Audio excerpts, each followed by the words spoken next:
ओम नमो भगवते वासुदेवाय। साथियों, आज दर्शन करते हैं उत्तराखंड के रुद्रप्रयाग जिले में त्रिजुगी नारायण गांव में स्थित त्रिजुगी नारायण मंदिर के, जो मुख्य तौर से भगवान विष्णु और लक्ष्मी मां का मंदिर है, लेकिन यह वह स्थान है जहां भगवान शिव और माता पार्वती का विवाह हुआ था। यह गांव मंदाकिनी और सोनगंगा नदियों के संगम पर स्थित है। सोनप्रयाग से यह स्थान 5 किलोमीटर की दूरी पर है और इस स्थान की समुद्र तल से ऊंचाई 1980 मीटर है। यह मंदिर भगवान शिव और माता पार्वती के शाश्वत प्रेम का प्रतीक है।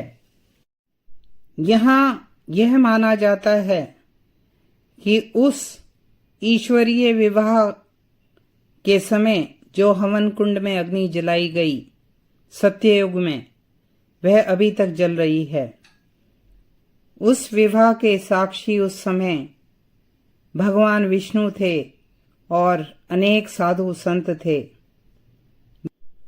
इस विवाह में भगवान विष्णु ने माता पार्वती के भाई की भूमिका ग्रहण की।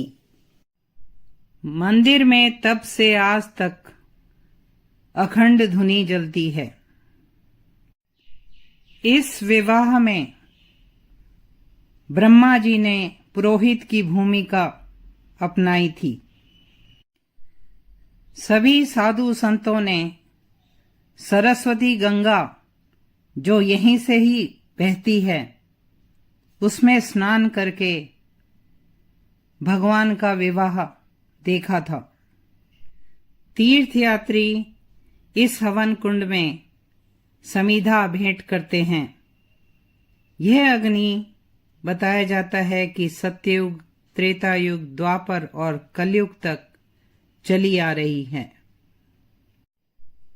मंदिर उत्तर भारतीय स्थापत्य शैली के हिसाब से बना हुआ है, जैसे केदारनाथ जी का मंदिर है। सरस्वती गंगा कुंड के अलावा मंदिर में रुद्र कुंड, विष्णु कुंड और ब्रह्म कुंड हैं। माता पार्वती हिमवान या हिमावत की पुत्री मानी जाती हैं।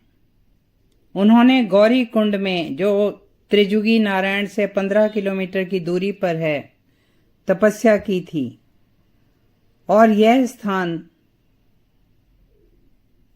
वो जगह है जहां से केदारनाथ जी की चढ़ाई शुरू होती है।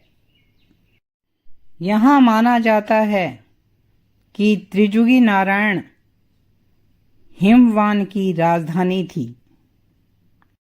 मुख्य मंदिर के अंदर विष्णु जी की, लक्ष्मी जी की, सरस्वती जी की मूर्ति हैं। भगवान बद्रीनारायण, श्री सीता राम जी की मूर्तियां हैं और कुबेर जी की मूर्ति है। मंदिर के सामने ब्रह्मशिला है, जिस स्थान पर भगवान शिव और मां पार्वती का विवाह हुआ था। एक छोटा सा मंदिर पंचनाम देवताओं के नाम पर है। यहाँ स्थित जलकुंडों का जल औषधीय गुणों से भरपूर माना जाता है। श्रद्धालु यहाँ हवन कुंड की भस्म को अपने परिवार को सुखी रखने के लिए, अपने विवाह को सुखी बनाने के लिए भस्म आशीर्वाद रूप में ले जाते हैं।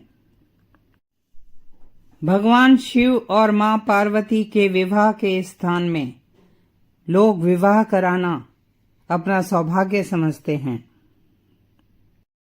मंदिर में विवाह संस्कार कराने की व्यवस्था की जा सकती है और यहाँ पुजारी पितृ पूजा भी करते हैं।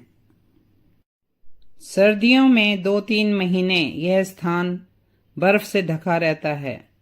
यह प्राकृतिक सुंदरता के बीच में मंदिर स्थित है।